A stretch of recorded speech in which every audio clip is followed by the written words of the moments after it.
My name is Rahul. I live in Germany. I graduated with an international degree in international management. It's a master's program. I'm here to talk to you today about studying abroad. Now, as you may know, there's a lot of educational institutions that are offering study programs abroad. Each city in India has one of these agencies. Educational consultants usually arrange educational programs with partner universities in various countries like Germany, Canada, Australia, etc. And usually the educational consultants charge the students only a minimal fee of around 1,000 or 2,000 rupees. The rest of their income comes from the universities paying them directly. But these educational institutions or consultants, they do not generally help in finding jobs or non-study program oriented migration services. It is possible to find many of the universities that you might find interesting in other countries by simply finding them online and applying directly. Usually this involves sending email to their student office or the administrative office, or sometimes there is also a student consultant available in the university itself. Admission is usually given on the basis of the study program that you have already did in India, and what program you're applying to, and what your marks or grades were, as well as the credits were in the study program that you have already done in India. So some of you might have a 12th standard degree, 12th standard pass certificate, and some of you might have an undergraduate degree, some of you might have a master's degree. So whichever it may be, each of it carries a different score. Now, a word that might be new to some of you might be the word credit. Credit, or as in India, it's called ECTS. It is basically the weightage given to the course, to each of the courses that you went through. For example, if you've studied bachelor's in engineering, and say you have a subject called as thermodynamics. Thermodynamics may typically constitute 5 ECTS or credits. This means you've studied this many number of hours this particular subject, and you have passed the subject. Marks are not connected to credits in that sense. As long as you pass, you get the credits. Marks is something else that is equivalent to grade. So typically you'd have grades, and then you'd have credits. This is important because many universities want you to have a certain number of credits before you can apply to their study program in their university.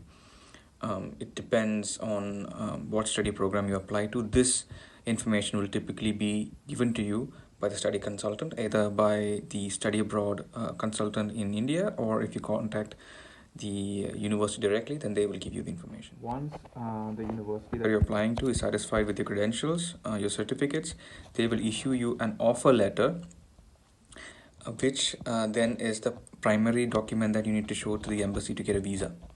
Now, offer letter means the university is inviting you to study at the campus, right? It means if you go to that country, you will be able to join the program. Now, in order to move further down the line, you will need to have certain other documents such as proof of funds, accommodation ready, the receipt of payment, tuition payment, and the confirmation for all these things. Because typically the embassy who gives you the visa wants to know that you've actually paid the fees, right? And they want to know that you have already have a secured a place to stay, so that they know that you're not going to be homeless. And also they want to know that you have enough funds to take care of your living expenses. Now, normally when you go to another country, you will find part-time jobs, right? Some countries might have some particular rules about how many hours you may work per week as a student. Usually the amount that you work as a part-time employee in some company or in some restaurant or in a logistics company or whatever is enough to pay your living expenses, as in food, accommodation, and some miscellaneous expenses like clothing or whatever. Usually it's not enough to pay the fees, right? But even this is not considered as a primary source of funds. The embassy wants you to have funds in your account like immediately available. just in case you couldn't work, just in case there was some unforeseen situations that saw that you couldn't find a job in the country that you're going. That is why they want you to show the funds. They're not taking the funds from you. They just want to see the funds in your account, either in India or typically in their country. When you go to the country, they will ask you to have a blocked account or transfer the account into a bank account in that country. Nobody's going to take your money. It'll be in with you. The only thing is you'll have to keep that money in your account. You find a part-time job, you pay your expenses from the part-time job, the money in your bank account will stay in your bank account. And the next time they may request for a visa renewal, you can show the same amount. Now, typically, once you decide to proceed, you can either, of course, approach the embassy or with the required documents, or you can ask. Normally, you would have doubts what documents you need to take. So, the agent or the study abroad company or the consultant at the university whom you directly contacted, if you contact them directly, will also guide you on what papers you might need. Typically, it's easier if you go with a job consultants because they have done this for thousands of students, so they know exactly what you need. So if you do go with a consultant, it'll go like clockwork. But always remember, go with the registered ones. Check for reviews on Google, and make sure it's legitimate. Now, in order to secure a blocked account, typically you can approach certain banks who do the blocked account. This information will be given to you by the consultant, the education consultant in India. Typically, they'll tell you. When I came to Germany, there was a company called Fintiba. That was many years ago. Now, it is some other company. And in between this, there was a company called Kotak Mahindra, the bank Kotak Mahindra. They had tie-ups with a blocked account service provider in Germany. So typically, there whatever is in trend right now, or whatever is being used popularly right now, that will be recommended to you. Usually, they're safe. So you also are going through a bank in India, so therefore you have that security. It's not some random company that you're talking to in some other country. So typically what you do is you will give the money to the bank here, and they will transfer it to the blocked account in the country of your destination. And once you're there, you'll open a local bank account, and that money will move from that blocked account, from that service provider to that new local bank account in your country of destination. Once you're there, what will happen is you'll be given a certain amount every month. So suppose the visa people say, the embassy says that you need to have $10,000 or euros to as proof of funds for your living expenses. That will usually be divided into 12 months, and that equivalent money will be sent to you each month. So 10,000 divided by 12 will be sent to you each month to cover your expenses. This is to make sure that you do not withdraw all your money and send it back to India. So they want to make sure that you have that money to use in that country of arrival, your destination. Depending on the country you're heading to, they might also request that you show a certain amount of money in your bank account in India. Now, that you might have to do in addition to the procedures that I mentioned. So you need to be ready with the funds for that. Of course, typically you can have funds of your own, or you can take a loan as well, take an education loan as well. Yeah. This is done because they want to see that you have the funds to continue your studies. So if you have a certain amount of money in your bank account in India, they will not ask you to send it this particular amount to be sent to the country of your education, but rather they want to know that you have the money to pay further semester fees. Because remember, you're only paying initially, you will only be paying one semester's fee or 1 year's fee, right? So there will be typically be 2 more years, or 3 more years or whatever, and they want to know that you will be able to pay all those as well. So that's why they ask this amount. Of course, it doesn't mean that it has to stay in the bank account. You just show it that you have it. Now, of course, once you show this money in your bank account, and if you were to cancel it immediately after you got your visa, and if the visa authorities comes to know, whichever way they might find, there's no particular way that I can tell you that they will find it. But if they find out some way, then of course you will run the risk of your visa getting cancelled, because it is against the intended purpose. you've done something against the intended purpose of showing that money in your account. Along with all the payments that I told you about, you would also typically need health insurance, because health insurance is absolutely needed in the countries that you head to, because the you cannot pay by cash for all the medical emergencies that you might have, because it's very expensive. It's very different from India. So you absolutely need an insurance. You may go with the public insurance or a private insurance.